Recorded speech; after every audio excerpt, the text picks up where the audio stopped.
was right, You gotta feel like Rekkles lives a charmed life. Like, forget the Elements period. He's now yet again joining a team with two of the best solo laners in Europe and the best support. Like, come on, man. How many chances does this guy get?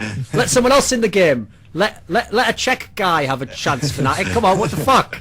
Don't be greedy. Well, we'll see how it goes. Oh my god, Monte, I just blew it. I just fucking blew it. I could have said that Fnatic should check themselves before they wreck themselves. I could have actually had the best line ever delivered impromptu on this show, and I blew it. I didn't say it. I said it now, but it would have been funnier if I'd said it right in that moment. I got wrecked a bit. If you would say it before, I would just... I quit. Okay. But okay, fair enough. Fnatic using like the Monte logic. Let's not forget, EDG has Deft playing on their team. Fnatic has fucking Steelback playing on their team. That's also why I'm pissed off SK didn't make it. Because that was it. Once they made the final, they were home clear, Monte. That was where they get to dumpster on Fnatic and become the best team. And they fucked it up against Unicorns of fucking Love. They fucked it up against a team that's like a joke team of like, haha, it'd be cool if they made it, wouldn't it? No, it wouldn't. That would spoil everything, you fucks. That's what people are saying, like, oh, wouldn't it be amazing if WE upset EDG here and then they went on and they went and represented? No. No, it wouldn't. No. Wouldn't. Because you have to remember, the problem with Cinderella runs, that's why that's such a beautiful term, Cinderella run. Because you don't then just win at the end. You then... The horse turns back into a fucking mouse, and the carriage turns into a pumpkin. It doesn't work after that run. That's why it's a magical run, It's that you're playing above and beyond your normal level. Here's the problem with a big upset, is when the worst seed beats the best seed, all that usually happens isn't that the worst seed then goes and wins, it's that the number 2 seed now has a way easier time to win the league, because they don't have to play the first seed. So likewise, I don't think it would be good if Unicorns of Love represented Europe. I'm sorry to all the people who are like, boo! They give the fans what they want. They do crazy. Like, at this point, Unicorns of Love feels like Twitch plays jungle. Like, what the fuck is this? Like, fuck you guys who like that shit. That's fucking terrible. They're the ultimate example of what I hate in fans, where fans just love novelty and gimmicks. Like, you've gone too far. Fucking Unicorns of Love are like one of those, like, terrible comedy shows where people are wearing like wacky glasses and like fucking bow ties that spin round and stuff. Like, if you laugh at that, shame on you, sir. I'm actually berating people for being fans of a team that won best of 5 series here, Monte, but there's nothing's changed there. That's what I've been pretty much doing my whole career. So changes. Like, first of all, oh my god, so many changes. Listen, I'm not a snitch, Monte. I don't like snitching. I think that snitches get stitches, all that good stuff. But even I almost want to like directly contact Nick Allen. Like, what is the point of rules prohibiting player movement if Star Roll Club could essentially get relegated? That you just move all the players onto a team that stayed in LPR. That doesn't seem like it should be allowed, Nick Allen. Why the fuck? Has anybody even cleared up why King wanted to swap rosters? Like, I mean, maybe Kelsey knows, and I haven't seen the reason behind it, but why the fuck is this even happening? I mean, listen, I'm glad in a way it is, because I desperately want Name Zero to just wreck everyone's face and smash him in completely. But aside from that, I'll just switch back into analytical mode there. It just is kind of bizarre that your entire team can get relegated, then just literally swap to another team. Surely that can't be allowed. Come on. Surely not. Well, the thing is, Riot doesn't have any jurisdiction over China, because remember that China is operated by Tencent, the company that owns Riot. So what the fuck is Nick Allen going to say? I realize people are going to suggest that I'm bordering on inappropriate stereotypes when I say this, but I think part of the reason why you can't actually stop that from happening, Monte, is that I believe if there was a rule that said you couldn't come back like that to another team, that instead there might have been a team that turned up where they had a brand new, never before seen top laner called Pepsi, who had like a brand new birth certificate with like fresh ink on it, and then like Nemo the ADK. You know, I think that might have happened as well, buddy. All these amazing rookies who, and as like kind of a gimmick, they all wear masks when they play. You know, like I feel like that would have been the get around. You know. Because I don't know if I've ever told you this, but Another thing that I almost feel like ratting on them to Riot about is that, you know, Riot put in place, even in China, they made China agree to not allow people who are 16 to play anymore. But now magically you've got all these players who awfully look like they're 14, and that birth certificate magically seems to be like a few years off, but it definitely says they're 17, Monty. So it's like China are geniuses, actually. It's like they understand. So what China figured out was anyone else would be like, well, like me, okay, so I don't think that you should have to be 17 to play League of Legends. So my reaction to Riot putting in place a rule that says you have to be 17 is to say, well, that's bullshit. Like, look at these cases of people who are 16 who are mature enough, and we're not going to stand for this, and people should boycott you. What China says is, wait a minute. So Riot says that you have to be 17 to play in League. And they're like, well, no, that's not what they said. They just said that you have to have a document that says you're 17 to play in League. And they were like, so technically, if I was to get such a document, but I wasn't 17, then I could play in the League. Yeah, I mean, what could they do? Problem solved. We are all 17 in this league. We have all the proper documentation. I believe that's the end of the scenario. I like that you are just accusing the LPL of forging players' documents without any proof whatsoever. Great job. Get at me. I mean, good luck getting that into court, mate. Good luck extraditing me to China for a court case about besmirching the obviously corrupt Chinese League of Legends system, where I will call up my star witness Tabe. But here's the plot twist, Monty. Not actually to stand on my side and say stuff, just so that then, you know, when you get to cross-examine your own witness, then I'll break him on the cross for all the bullshit he said that I know secretly about, that I once again will hint at, but never actually reveal, because I'm a tease, Monty. That's my style. Anyway, let's just go straight to Korea. Now, let's start the Korean section off. Let's just ease back, everyone, ease back. You remember this continuing narrative that's kind of been going on this show, where Monty hypes up Jire, talks them up, talks about how well they're doing, and then he gets to CJ and he talks about how they're going to fall off, how they're not doing that well, and Thooorin's like, I think CJ's pretty good, you overrate Jire. Well, yeah, tell me about this week, Monty. How'd this week go? How's this week go, my friend? I think Jire is really terrible on this patch, and we saw that again last night versus KT. So they haven't figured out what they want to do. They're over-prioritizing the Xerath, and this is legitimately a good patch for CJ. You know, everything that's good can be destroyed by everything that's evil. I don't think CJ's evil. No, I was implying TSM were. I was still back somewhere else again there, yeah. I don't know, Ambition does seem legitimately evil in some sense. That's true, actually. Ambition is kind of evil. He seems evil. He looks like he's evil. Yeah, I wouldn't he's want not to very praise nice him. either. He looks like a guy, he looks like a fucking Tekken character or something. You know the way they always have like hella eyebrows and like that glare? Like, he looks like he just won a fight in Tekken every time I see him on camera. Yeah, he taunts you and then he roundhouse kicks you in the face in the dark corner. Yeah, Ambition Kazama, that's his name. And he probably threw his own father into a volcano or some shit. I can't even remember the lore of Tekken. Some shit like that. To be fair, Trace always looks like he's about to send a hitman after you. Oh, yes. Speaking of which, if we're going to go with the Tekken line, I would say that OQ looks like that guy who did like Hwarang, who did like the Taekwondo in Tekken 3. I would say he looks like him if he was a Tekken character. Does anyone else have anything to add? Tekken characters? Who would they be? No, we're good. This is getting stereotypical because we're comparing Tekken characters to Korean players. So we're kind of good to go. Which Tekken character do you think Loco Doco would be? I don't know any Tekken characters. Eddie, he's just a low skill champ that just spams the same lame attack over and over again, like the auto attack of, say, what did he used to even play? Corky, Graves. Just pick the most meta thing and spam it and hope you win. And then get to go and coach TSM. Anyway, you can't necessarily say that. It looks like there was an issue here. Although I have to say, by the way, talking about the games. If you remember, the first game was the one where they played Fnatic, and Huni had, like, Cassiopeia.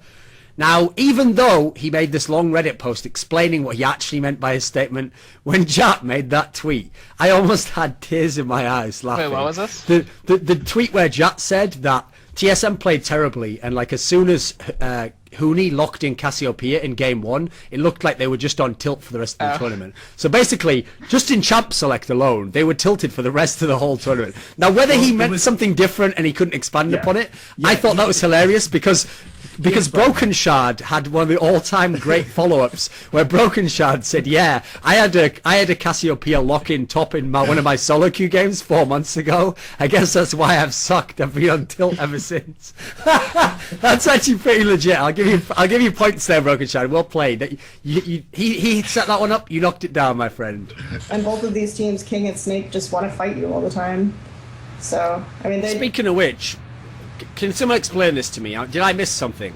Why did the AD carry getting caught out under the tower mean everyone in the whole game had to have a fight in the jungle or on the bottom side? I'm confused as to what the order of like events was there, but apparently everyone had to, but not all at the same time. It wasn't a 5v5. It was like a 2v1 into a 3v2 into a 2v5. Like, what the fuck is that? Like, they went full Gambit of versus Unicorns of Love in that fight. This was always my main criticism of King, even when they were winning, is that if someone got caught out, they had to like feed single file into. So, oh no, we must protect our friend. Okay. Immediately after, and then Snake just kind of went along with it. They're like, yeah, okay, this is good. They were kind of using that like World War I trench warfare approach where you just send waves of men over like one at a time to get killed. And you're like, another wave, send it in. But they all just died, sir. Go in, you cowards! They went 4-4 against a comp with better wave clear and similar scaling. Like, we won. Excellent. Okay. I just feel like there's this tacit gentleman's agreement where they're just like, we must fall all in line. It's more not like World War I. It's more like in the 18th century when they would just line up for battles and just walk at each other, because that's the same kind of agreement that exists, right? That everyone must adhere to this all-in strategy at every time. Not to go totally like mentalist / Sherlock style, but here's going to be my see. I'm like Monte, but instead Monte had to find other ways he could go advanced in his haterism. My level is going to be so abstract that people are going to be like, "What the fuck? That's a reach." But you ready? I'm going to do it. Okay. So the reason why I think that even Dignitas themselves know they're not this good is that when you see teams win a game, when teams actually are the best teams in the league, winning most regular season games, especially against lesser teams, they can't even put on a fake act that they're really happy. Like, if TSM beats, like, Team 8, they'll just sort of be like, high five, like, half-hearted, half-hug, and then be like, yeah, good game, or whatever, man, and then, like, go and shake hands, like, because they've got so many games to play. Likewise, okay, there was a CSGO tournament recently where Fnatic, who was the best team overall, was playing, and the only team who can beat them wasn't at the tournament. And so when they won this tournament undefeated, not even with their best performance, they won, like, 20k, and they just sort of stood up like, yeah... Cool, yeah, like high five. Good job, man, because they've won so many tournaments, you know, this one doesn't matter to them. So teams that actually know they're that good, eventually it becomes your everyday reality. You're just that good, you're supposed to win. Every win Dignitas has, every one is like they just won Game 7 of the NBA Finals, you know, like they're hugging. Shifter, who doesn't normally smile at all, has got this huge smile on his face. Not only that, they're even giving those sort of like apologetic hugs to the opponent, like, come here, man, I know I stole this one from you, but my kids need to eat as well, so I got to get that money, man, you know, like, they're just like, they know they stole them, they know there's something wrong going on here, and they're like, I don't know how I keep getting away with this, but like, it's like that thing, okay, in tennis, if someone like Roger Federer hits a really insane but really lucky shot, like okay, it takes skill to do, but it's really lucky, and even he knows, like, I mishit it and it went like in slightly and just was impossible to re-hit, they even will look over at the opponent, right, and give sort of like a cheeky smile, like, sorry, like, I know that was kind of bullshit, like, it's unfair for you. That's what the smiles on Dignitas players are like. It's like they're even sort of like, how am I getting away with this? I hope this lasts forever. They're like Wile E. Coyote or someone who's ran off a cliff, and if they look down at any point, Monty, it's over for them. So that is the most abstract haterism. When you combine our two segments there, if Dignitas wins the league or comes top 2 now, I don't know if we're ever going to live this one down. Like, this might be the worst one we've ever had. I mean, Unicorns of Love almost did us in, but like, this might be the worst. Else, actually, I can't think of anyone else. Who else was there? SK? Nah. They played by H2K? Nah. CW? Oh no, they got dumpstered by H2K, my bad. That Hyanan guy, who's definitely not better than you, just took a shite on your face. Even though you were playing Callista, he just put you in the dumpster. Yeah. PG. So Come on, man, you've got to at least tell me some excuses like, oh, the fucking top laner was feeding, and I told them to group earlier, but they wouldn't listen to me, and then they'd only let me have Kalista for the last 2 games. There's got to be some... Come on, what's the excuse? Yeah, Come on. okay. The first 2 games, we clubbed the bot lane. First game, double CS. Club. Completely. Oh, by the way, Monte, let me just break in here, please. Keep your train of thought. Just to give Monte, I like to give him the context of the guests that I have on, because he never quite understands the European ones until I give him the info. You know, before when we were all having a laugh at Double Lift and Forgiveness expense, like, they think the lane's just like 2v2. Freeze is one of those guys who, if he wins a series in CS but loses every game, he thinks he won the series, by the way. Like, you know when Rockat 3-0'd them? Freeze's story of that was, yeah, but we won the 2v2 bot lane every game. Like, I just wanted to give you that context. Okay. I just thought I'd give you that context there, Monty. He won the laning phase, okay? So keep going, Freeze. Yeah, you were clubbing him in CS, yeah. We the first game, and we lost. PG happens, you know. Oh, it's a shame. Outplay it. Then second game, second game we destroyed them even more than before. We had Kalista versus Kog'Maw, and I think they were like, they survived 5 times with 10 HP or something. They had like 50 CS when I had 100 CS, and we had 10k lead, and we somehow managed to lose that game anyway. So after that, the team tilted a bit, you know. Right, wait a minute. So this is the series that eliminated you from LCS. There's been a whole off-season. There's been all this period of time. You haven't changed players, but your explanation for how you lost that game where you had a 10k lead was something happened, yada, yada, yada, and then game 3. Like, wait. There's no analysis there? You don't know why you lost game 2? I don't remember much, but and then third game, I lost the lane. Because they kept getting jungler. Oh my god, well, that must have been game over right there. Yeah, you probably tried to surrender, but it turns out you can't until 20 minutes. They were scared to face remake. 2v2. They lane swap, they run away from me, they run away. That's another thing, Monty. Go back, he also buys into that logic of they ran away from me. Like, you're the AD carry, motherfucker. The might. Yeah, they were feared by my wrath, you know.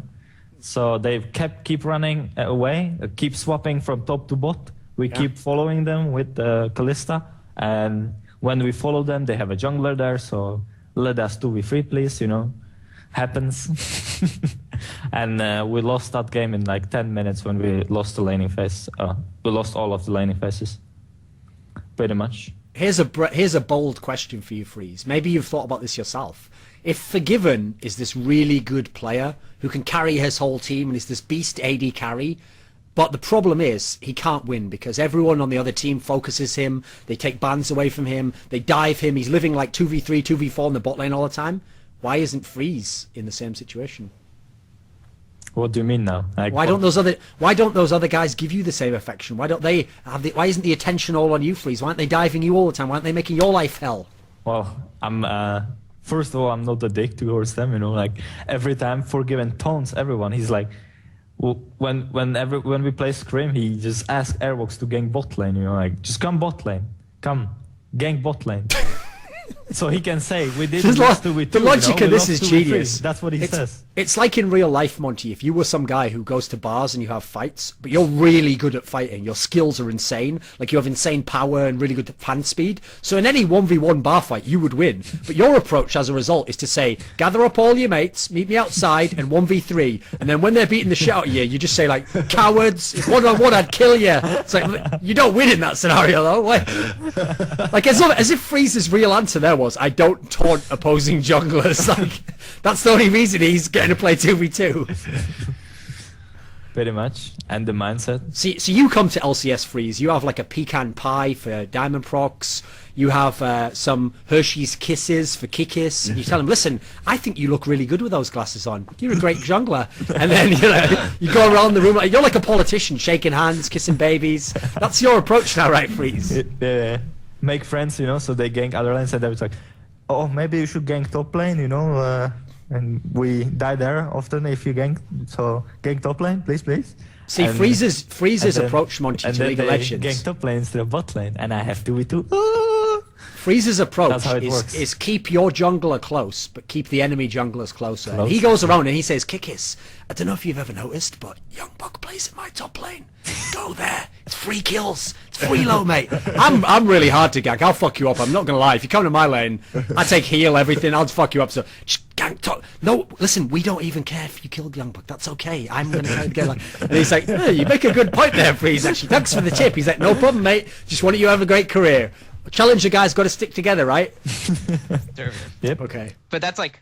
the So one. essentially, are you Other actually than that- arguing that it's better to dive a tower, get the kill, then get the tower, than to just try and get a tower for free without a kill?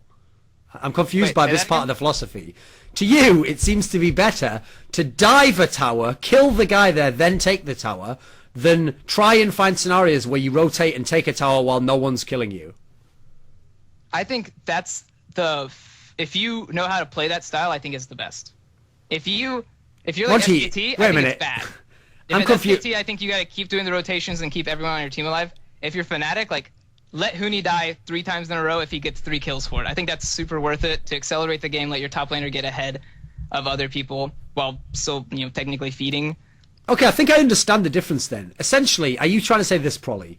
Like you're saying, that key thing you said there was accelerate the game. So the idea is it's okay to give up some kills, as long deaths basically, as long as like your good players, your star player, your carries get kills themselves and get ahead in that sense. If you get the kills early, and this is the thing, is that if you are very confident that all of your players are better than the opposition, and this is to a certain degree how this style works, is saying, well, our players are just individually better, or we're just better at team fighting. So if you just keep skirmishing over and over and over again, under relatively equal terms, if you have the better players, you're going to come out a little bit more on top every time, and that's going to snowball into a win. Like It's a basically, viable way. It's a to viable Prolly, way to play the game, but it is predicated on the fact that your players are better. like here's the Right. thing: if you're for Prolly's way, if you're like Najin Sword with Macnoon, or you're like Samsung White, the one that won Worlds, maybe this can work if you really do have the best players at those Yes. positions and Yes, they're really it can aggressive work, players. Samsung White. But what I can't understand is, as a general philosophy for all teams, how is this going to be a good approach, Prolly? Exactly. For That is for a my team question, like too. for a team like Gambit to use over playing the right way, as Monty says. No, see, I think you have to learn the SKT way before you can expand. Kind of like, I think the SKT way to play is like the very So it's like you have to standard- learn the rules and then you can learn when you can break them. Okay. Yeah, Here's- kind of. Like it's. No. I mean, okay. Think about mid lane. Like if you play mid I lane, refuse if to you don't know how to believe- CS, I refuse to believe that this is some sort of Picasso situation where he learned to paint the right way. I and can't then believe he even invented just said that. cubism, Okay. And then invented cubism. Yeah. I'm sorry. This is not cubism. Fuck you for even saying that. Prolly, No, we just this got some of the greatest quotables ever there. He refuses to Alright. believe this is a Picasso situation and fuck cubism, okay? So respond to that, Prolly. hey man, No, not fuck Guernica. cubism. I have a Cubism was- poster of Guernica, man. Picasso's the man. Cubism was very innovative. I enjoy Picasso's paintings. I'm saying fuck you for saying cubism is shit by basically making the same inference. All right. This is not cubism. This is not League of Legends cubism. This whole segment right here is killing me. Prolly, tell me about the game again. Let's get out of cubism. Two arguments. Bring it on. I'm Okay. fucking Dyrus here, bitches. Transfers, expectations for teams this time. I thought we'll actually go straight into what some people would call the drama, but I actually think it has some interesting discussion points. So we're not actually going to start with CLG. I want to actually start with some more recent information, which came out of Pobelter's AMA, which was very recent, where he actually broke down his assessment of basically what happened in Winterfox from the end of the Evil Geniuses period, so the end of Summer Split 2014, Season 4, through to the split that got them relegated this time at the beginning of this year. And what's interesting is, mainly because most of the team spoke Korean, the only time previously we'd actually heard anything about this team internally was Crepo. When he left, he gave his statement about people not being motivated or they're not having a good living situation for Altec, but we never really got anything more than that, and that was one person's perspective. So Pobelter paints quite a bizarre and almost otherworldly experience from what you could imagine in a professional team here. So, I mean, it's quite long, so we'll just kind of pick out some of the interesting parts. So, here's the thing that starts off that immediately is really weird to me, Monty. So, first of all, he has this opening part where he explains about the sort of conditions they had when, as he says, at the end of the season 4, we had the most success. Like, I want to sit him down right there and just go, you actually didn't have any success, right? Like, once you were mathematically unable to make the playoffs, you stole a few games on the way out the door when there was no pressure on you anymore. You know that isn't actually success, Pobelter. Like, you know how Copenhagen Wolves got to the playoffs in Europe and then immediately went out like 3-1 or something? That's not even success, mate. That's like almost getting to success and then not being able to have success, you know. Like, when Lucy puts the football down onto the ground, that is not a field goal in any context, okay? Even kicking it like Copenhagen Wolves do, and she pulls it away, that's like you're getting closer to success. You're doing all the parts are in place, but you still have to A, kick the football, and B, have it go over the goal. Okay. Now, probably you haven't even kicked a ball yet. A ball was just placed onto the ground, and then someone said, "Oh, I see you are both incapable of kicking it and lack the rudimentary components required to, in fact, kick a field goal." And you were like, well, you did say that I could have kicked a field goal, so it's over. So that alone starts it off on a weird note. And so we also get to what is probably one of the funniest, unintentionally funniest sentences I think I've ever seen a pro gamer write. Okay, and you can probably even guess which one it is. It goes like this: "It was really a terrible idea to have gone with Imagine, but at the time, it didn't seem like a bad choice." Because I trusted Helios a lot, who trusted Paragon a lot, who trusted Imagine a lot. Now, that's like a children's sort of storybook way of writing a sentence out, to make a little song out of it, and to have repetition, and to make it easily understandable for the kids, you know. Because, if anything, isn't that like almost the definition of a kind of House of Cards type scenario where one of these chains was to be broken? The whole thing is pretty much fucked. And remember, we're basing it on, I trust this person, who trusts this person, who trusts this person, who trusts it. So basically, like... the 4 degrees of separation. Yeah. To someone who you trust, over him getting a player and you've played once with. Now, this is madness, money. Like, at this point already, I'm wondering if, like, Pobelter's writing this while, like, with a Thorazine dripping, just retelling his stories as of like some news reporter who's come to the asylum when he's like 55, like, so whatever happened to you, old man Pobelter? Why didn't you make it big in League? Well, see, Sonny, I used to trust in Helios, who trusted in Imagine. Like, where's this going, man? Like, what the hell's going on here? Is this like a real story? And he says it in the most matter-of-fact way, as though, like, as you do, just trust 4 levels of trust deep. Where the fuck is the management in this story? You notice how in this entire story, the management of Winterfox is never once mentioned, and that nobody was actually asking fucking questions here, apparently, about what was going on? Yep. I have to correct you there, Monte. The management does enter into this. In also, I take it all back. This is even funnier. Are you ready? This line doesn't even have anything to do with Paul, but it's not his fault in any way. It's just so funny that I'm not even dissing the management of Winterfox. I'll do that in a minute. I'll just read this sentence out here because it's fucking unbelievable. Are you ready? So it says, the firm that management had used to process visas ended up giving really bad advice and incorrectly said that the standard visa processing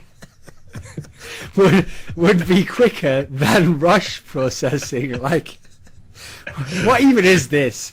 What even is this? Did the management of Winterfox trust the management of this, who trusted the postman, who trusted his wife, who once heard about a visa being processed and said, the thing about visas is the actual trick is because everyone is going for that fast processing. The real trick, the insider's trick, you know, that's for the birds, man. That doesn't even do anything. You're supposed to pay for the standard one, the one that explicitly states it will take longer, and that actually goes faster. Like, that's not even debatable, dude. You can't even use that as an excuse at this point. It's even called rush processing.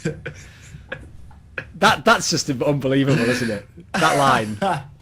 That is unbelievable. That says everything about the management there, Monty. They were you had one job to figure out which of these two processes was faster, and you settled on standard. That's unbelievable. So yeah, that's about it. Actually, I've just remembered, I've forgotten one thing on the Cloud9 thing, which is on the Cloud9 thing, there was also that other piece of news. Remember, they added Swag as an analyst. Right, I don't know anything behind the scenes about this, by the way. In fact, most of these moves, I don't know anything about behind the scenes. It's all just stuff that I'm piecing together from my conclusions, looking at it and trying to figure out my own opinions and analysis, give you analysis on it. When they added Swag as analyst, first thing I thought was bullshit. Because first of all the players in the NA scene, I wouldn't recruit as an analyst. Be someone like Swag, who's actually not a very articulate guy. He's reasonably shy, not around people he knows, but he's not a very outgoing guy in that sense. So I don't know how much authority he'd have to even give people great analysis.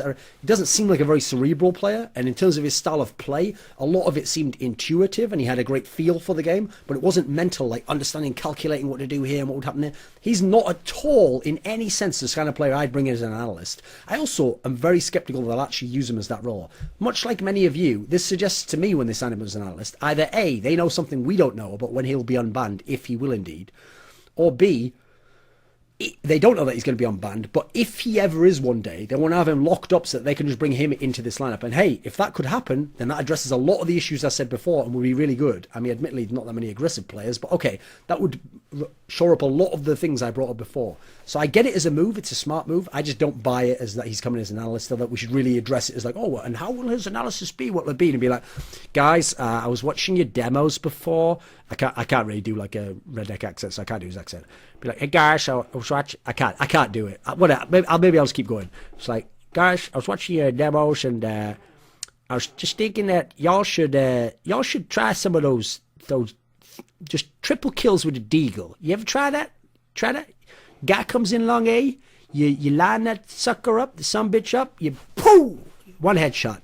I know there's a guy behind you. I know. I saw him. I peeked him. You do a little shift, a little shimmy on back. You take him out with the deagle too. This is terrible. I'm keep going. And then you know what? That third guy's coming up. Yes, sirree. You shoot around, swivel on those hips, boy. Bang a Rooney. You got yourself a little triple. 3, the trifecta. That's your triple kill. 3 kills with a deagle. That's what I want you guys to try. And everyone just be sat there like, that's not even analysis really. What even is that? Just like, why we paid him again? He's going to be unbanned in a few months. He's really good. Good analysis. I like it. Yeah, you were a thinker. Could you actually listen? Don't waste those gems on us right now. We might forget them. Could you write all those down in like a notepad file and email them to me? I want to read them by myself later and just to really pour over them all. Yeah. When did he say he's being unbanned again? I think soon. Okay, so just like put up with the analysis and sure. I'm enjoying you being on the team, quite frankly. We never had anything like this before. I don't even know what the accent went everywhere. Fuck it, we're keeping going. So